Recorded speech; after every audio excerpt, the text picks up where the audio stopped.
ଅଛି ରହିନା ଏହି ମୋ ଗଞ୍ଜାମ ଧନ୍ୟ ତାର ସୁନାମ ଏହି ମୋ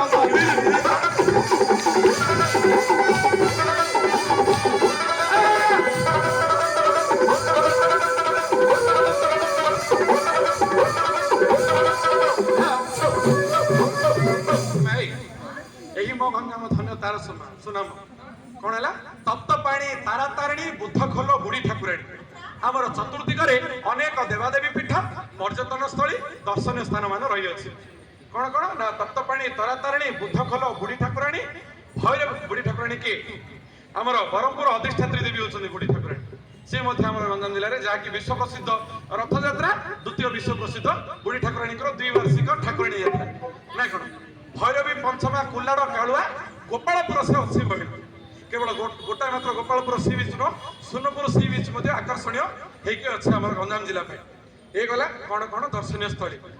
ଯେହେତୁ ଭାଷା ସମ୍ମିଳନୀ ବିଶ୍ୱ ଓଡ଼ିଆ ଭାଷା ସମ୍ମିଳନୀ ଆୟୋଜନ ହଉଛି ଏ ବିଶ୍ୱ ଓଡ଼ିଆ ଭାଷା ସମ୍ମିଳନୀ କଣ ଏବେ ଆରମ୍ଭ ହେଇଛି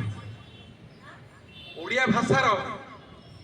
ଆକାଶକୁ ମହିମା ମଣ୍ଡିତ କରିଛନ୍ତି ବଡ ବଡ ନକ୍ଷତ୍ରରେ ଆଲୋକମୟ କରିଛନ୍ତି କିଏ କିଏ ସେ ଜାଣିଛୁ କି ଆମର ଅନେକ କବି ଗାଳ୍ପିକ ଲେଖକ ଏ ସ୍ଥାନରୁ ଜନ୍ମଗ୍ରହଣ କରିଛନ୍ତି ହେଲେ କିଏ କିଏ ସେ ମହାନ କବି ଜନ୍ମଗ୍ରହଣ କରିଛନ୍ତି ଜାଣିଛୁ କି କବି ସମ୍ରାଟ ଉପେନ୍ଦ୍ର ଭଞ୍ଜ ବୈଦେହୀ ସବିଳାସ ଛନ୍ଦ କବି ସମ୍ରାଟ ଉପେନ୍ଦ୍ର ଭଞ୍ଜ ବୈଦେହୀ ସବିଳାସ ଛନ୍ଦ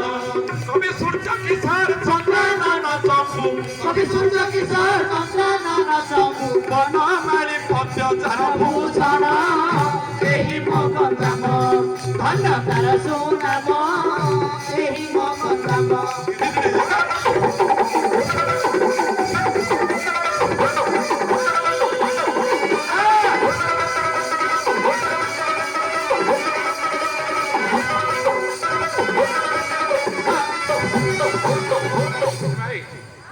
কবি সম্রাট উপেন্দ্র ভঞ্জ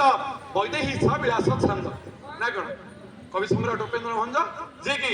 আমার এই গঞ্জাম জেলার ঘুমুসর অঞ্চলর প্রখ্যাত এবং প্রসিদ্ধ কবি যে কি সাহিত্য আকাশ ওড়িয়া সাহিত্য আকাশর জনে উজ্জ্বলতম নক্ষত্র যাহার হাত লেখা পাই রীতি যুগর বহুত সুন্দর সুন্দর জিনিস কবিতা মান উৎফুল্লিত হয়ে আসিলা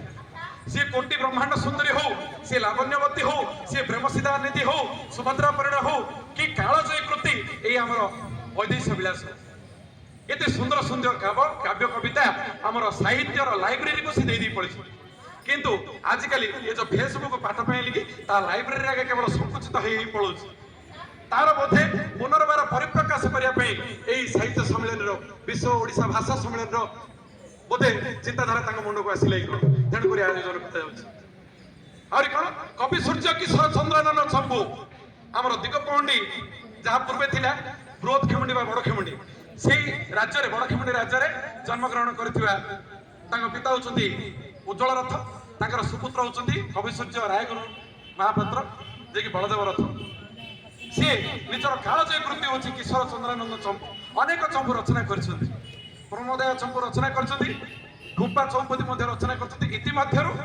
কিশোর চন্দ্রানন্দ চম্পু আজ সমস্ত জনমুখে প্রচারিত এবং প্রসারিত সেইভাবে বনমালী পদ্য মধ্য বিভিন্ন প্রকার আদৃত হয়ে আছে বর্তমান তো অবিভক্ত হয়ে বিভক্ত হয়ে গঞ্জাম জেলা অবিভক্ত জেলার আমার গোপালকৃষ্ণ কবি গোপালকৃষ্ণ পট্টনায়ক মধ্য আম জেলার কবি সেইভাবে এপটে ইটামাটির মধ্যে ଥିଲେ উৎকলখণ্ড যদুমণি মহাপাত্র মধ্য আমার এই মাটির এই সংস্পর্শে আসিকি সে মধ্য বিভিন্ন কাব্য কবিতা রচনা করছেন তেণুকরি এই মাটি কবি লেখক মানଙ୍କର মাটি তেণুকরি এই মাটিকে চির নমস্কার যেমিতি কবি মানଙ୍କର এଠାରେ জন্মগ্রহণ হয়েছিল সেমিতি মহান দিগ্গজ কলাকার লোকনৃত্য ମୁଁ କହିଥିଲି লোকনৃত্য ଆମ ডিপার্টমেন্টକୁ ଆମେ ଟିକେନି ସେଇଭଳିଆ ତେଣୁକରି ଆମ ଡିପାର୍ଟମେଣ୍ଟ କୋଉମାନେ ଉତ୍ତମ ନକ୍ଷତ୍ର ଲୋକନୃତ୍ୟ କାଲା ଘୋଡ଼ୁକି ବୈଦ୍ୟନାଥଙ୍କ ଦାସ କାଠି ଲୋକନୃତ୍ୟ କାଲା ଘୋଡ଼ୁକି ବୈଦ୍ୟନାଥଙ୍କ ଦାସ କାଠି ପଦ୍ମଶ୍ରୀ ବିଜେତା ଭଗବାନ ସାହୁ ପଦ୍ମଶ୍ରୀ ବିଜେତା ଭଗବାନ ସାହୁ ଆଣିଛନ୍ତି ସେ ଯେ ବହୁ ସମ୍ମାନ ଏହି ମୋ ଗଞ୍ଜାମ ଧନ୍ୟ ତାର ସୁନାମ ଏହି ମୋ ଗଞ୍ଜାମ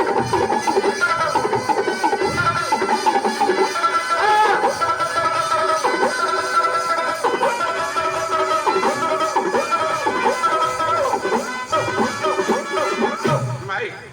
କି ସୁନ୍ଦର ପଦ ଦେଖି ଆସିଲା ନା କଣ ଆସିଲା ଲୋକନୃତ୍ୟ କାଲା ଘୋଡ଼ିକି ପ୍ରଥମରୁ ମୁଁ ଯୋଉ ପରିଚୟ ଦେଇଥିଲି ମୋର ଗୁରୁ ହଉଛନ୍ତି ଶ୍ରୀଯୁକ୍ତ ନୀଳକଣ୍ଠ ତରେଇ ତାଙ୍କ ପିତା ହଉଛନ୍ତି ଶ୍ରୀଯୁକ୍ତର ପ୍ରାଣବନ୍ଧୁ ତରେଇ ବା କାଲା ଘୋଡ଼ି ସିଏ ଏଇ ସୁନ୍ଦର ଘୋଡ଼ିକି ପରମ୍ପରାଟାକୁ କି ସୁନ୍ଦର ଭାବେ ବଞ୍ଚେଇ ରଖିଥିଲେ ଯେ ଏ 2024 ମସିହାରେ ଆପଣଙ୍କର ୟୁନିଭର୍ସିଟିର ଏକମାତ୍ର ଟିମ୍ ଏଇଟା ଯିଏକି ଆସିକି ଆପଣଙ୍କୁ ପରିବେଷଣ କରୁଛି ଗଞ୍ଜାମ ଜିଲ୍ଲାର ଲାଷ୍ଟ ଟିମ୍ ହେଇପାରେ ଆପଣଙ୍କର ଆଶୀର୍ବାଦ ସଦିଚ୍ଛା ଯଦି ଥାଏ ଆମର ପିଲାମାନେ ଶିଷ୍ୟ ପିଲାମାନେ ଅନେକ ଟିମ୍ ମଧ୍ୟ କରିପାରନ୍ତି ଭବିଷ୍ୟତରେ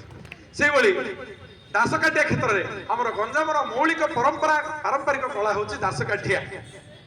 ଆମର ଦକ୍ଷିଣ ଓଡ଼ିଶା ସାହିତ୍ୟ ସମ୍ମିଳନର ମହାସଚିବ ବସନ୍ତି ଦଣ୍ଡପାଣି ଆଜ୍ଞା ଆମର ଯେଉଁଠାରେ ମଧ୍ୟ ଦାସକାଠିଆ ସମ୍ମିଳନୀ ହବ ସେଥିର ମୁଖ୍ୟ ଉଦ୍ୟୋକ୍ତା ହେଇ ସେଠି ଏଇ ଦାସକାଠିଆ କଳାର କିପରି ଡେଭଲପମେଣ୍ଟ ହବ ସେଠି ରହି 2 ଦିନ 3 ଦିନ ଯାହା ସମ୍ମିଳନୀ ହେଲା ଆରେଞ୍ଜମେଣ୍ଟ ଠାରୁ ଆରମ୍ଭ କରି ତାର ମାନପତ୍ର